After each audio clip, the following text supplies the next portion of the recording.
The invitation to the Morrison family reunion sat on my desk, the gold lettering catching the morning light that streamed through my office window.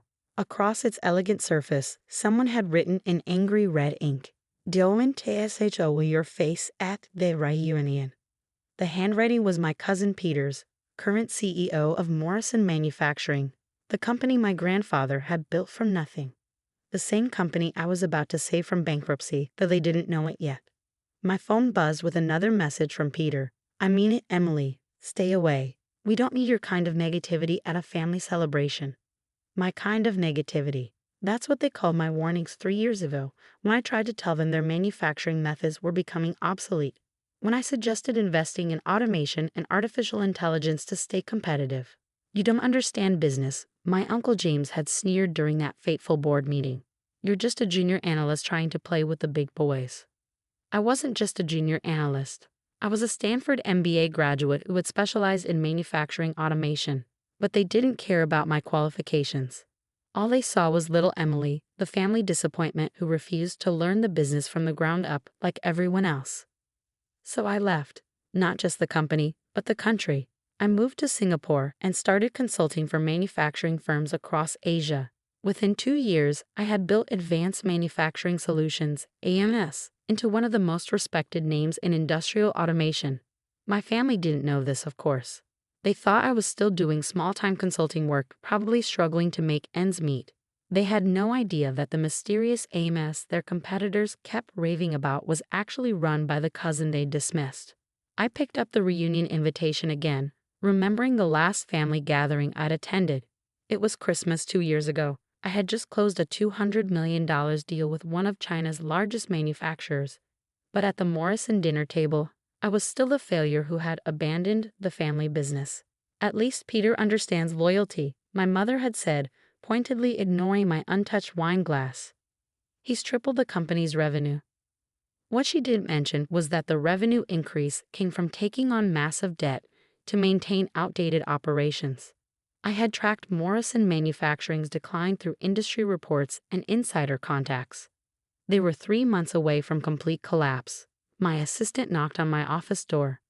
"Ms. Morrison? The acquisition papers are ready." I nodded, taking a thick folder she handed me. Inside were documents showing that ANS had quietly purchased Morrison Manufacturing's debt from various banks over the past year. We now controlled every aspect of their finances, though they still didn't know who we were. Another text from Peter flashed on my phone. "Don't even think about causing trouble. The family is finally doing well without your interference." I opened my laptop and pulled up Morrison Manufacturing's latest financial report. Their stock had dropped 70% in the past month. 3 major clients had canceled contracts due to quality control issues. The automation systems I had proposed 3 years ago would have prevented those problems. My phone rang, my Uncle James's number. I let it go to voicemail. "Emily," his voice was strained, trying to maintain its usual arrogance. "The board is meeting next week to discuss some strategic changes. Your father suggested we might benefit from your expertise. Call me back." I smiled. So they had finally realized they needed help, but they still didn't know how much trouble they were really in. The next text came from my cousin Sarah. "How dare you ignore Uncle James's call, after everything the family has done for you?" Everything they had done for me? Like blocking my promotion 3 years ago. Like mocking my suggestions in front of the entire board. Like banning me from the family reunion because I dared to suggest their precious company needed modernization. I opened my safe and pulled out another document, the original contract from when my grandfather founded the company.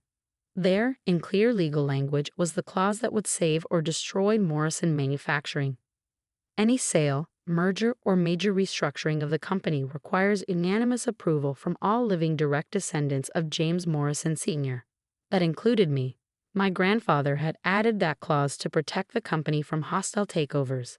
He never imagined it would one day give his unsuccessful granddaughter the power to decide the company's fate. I pressed my intercom. "Janet, please send in the lawyers." 3 men in expensive suits entered my office. They had been working on this case for months, preparing for this exact moment. "Gentlemen," I gestured to the chairs in front of my desk. "It's time to discuss the Morrison Manufacturing takeover." "Are you sure about this, Ms. Morrison?" the lead lawyer asked. Once we move forward, there's no going back. Your family? My family made their choice when they banned me from the reunion. I cut him off. Now it's my turn to make a choice. I glanced at my phone, another missed call from Uncle James, two texts from Peter, and an email from my father marked urgent. Family business matter. Too little too late. I picked up my pen, ready to sign the documents that would seal Morrison Manufacturing's fate. In 3 months, when they discovered their only hope of survival required my signature, they would learn exactly who they had dismissed. The question was, would I sign to save them, or would I send back an empty envelope? 3 months after receiving that defaced reunion invitation, I sat in my Singapore office, watching Morrison Manufacturing's world crumble in real time. Their stock had just been suspended from trading after falling 90%. Their biggest lender had called in their loans. 3 board members had resigned, and my phone wouldn't stop ringing. Ms. Morrison, my assistant's voice came through the intercom. Your Uncle James has called 17 times in the past hour. Should I keep blocking him?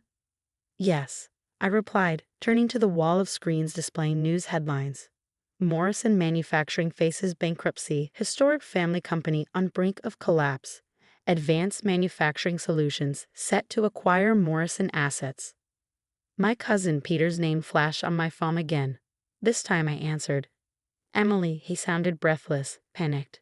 Where have you been? We've been trying to reach you for days. I thought I wasn't supposed to show my face, I replied calmly. Isn't that what you wrote on my reunion invitation? That was different. We need you now. The company, there's this firm, AMS, they've bought all our debt. They're going to take everything unless all family members sign off on a restructuring deal. I smiled, spinning in my chair to look out over the Singapore skyline. Really? Tell me more about this AMS. There's some Asian manufacturing consultancy. Nobody really knows who runs it. Emily, please, we need your signature or everything grandfather built is gone. Interesting, I mused. And what makes you think I would help after how you've treated me? We're family, he said desperately.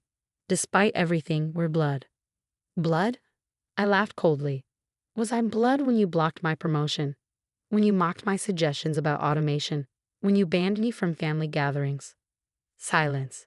The board meets in an hour, he finally said. Uncle James wants you to video call in. Oh, I'll be there in person, I replied. I'm already in the building. What? But you're in Singapore. Am I? I hung up and stood, smoothing my designer suit. Through my office window, I could see the Morrison Manufacturing headquarters across the street. I had rented this office specifically for this moment. Janet, I called to my assistant. Is everything ready? She nodded, handing me a leather portfolio. The takeover documents are prepared, and the surveillance feed from the Morrison boardroom is live. I pulled up the feed on my tablet. The boardroom was filling up. My Uncle James sat at the head of the table, his face ashen. Peter paced nervously while my father stared blankly at his phone, probably trying to call me again. At exactly 2 p.m., I walked into their boardroom. The silence was immediate and absolute. Emily? My father stood up. What are you doing here? Saving the company, I replied simply, or destroying it. I haven't decided yet. What are you talking about? Uncle James demanded, but his voice lacked its usual authority. I opened my portfolio and began laying out documents. 3 years ago, I told you our manufacturing processes needed modernization. You laughed at me, so I left and built the most advanced manufacturing consultancy in Asia. What does that have to do with? Peter began, but his voice trailed off as understanding dawned. No. Yes, I smiled. Advanced Manufacturing Solutions. AMS my company. The room erupted in chaos. Uncle James jumped up, knocking over his chair. My father's face went pale. Peter looked like he might faint. That's impossible, James sputtered. AMS is worth billions. 4 billion at last valuation, I confirmed. Amazing what can happen when you actually understand modern manufacturing. I laid out the final document, the takeover agreement. You have 2 options. Option 1. I sign this. AMS acquires Morrison Manufacturing, and we modernize operations. You all keep your jobs, though with significantly reduced authority. And option 2? My father asked quietly. I send back an empty envelope. The banks call in their loans. Morrison Manufacturing declares bankruptcy, and I buy the assets at auction anyway. You wouldn't? Peter whispered. This company is your heritage too. My heritage? I laughed. The same heritage you used to exclude me? To mock me? To ban me from family events? I pulled out the defaced reunion invitation and placed it on the table. Actions have consequences. You made it clear I wasn't family. So now I'm just a businesswoman making a business decision. Uncle James slumped in his chair. What do you want? Full control, I said. I'll keep the Morrison name, but A&S will manage everything. You all become employees, nothing more. And if we refuse? I pulled up the company's financials on the boardroom screen. You have enough cash for maybe 2 more weeks of operations. After that, bankruptcy, your choice. The room fell silent except for the quiet hum of the air conditioning. These men who had once seemed so powerful, so untouchable, now looked small and defeated. One more thing, I added, pulling out another envelope. Inside is an invitation to A&S's annual gala next month. I've seated you all at the back, near the kitchen. I believe that's where you put family members you don't respect. Peter flinched. My father looked away. The papers need to be signed today, I continued. I have other meetings to attend. One by one, they signed. With each signature, decades of arrogance and patriarchal control crumbled.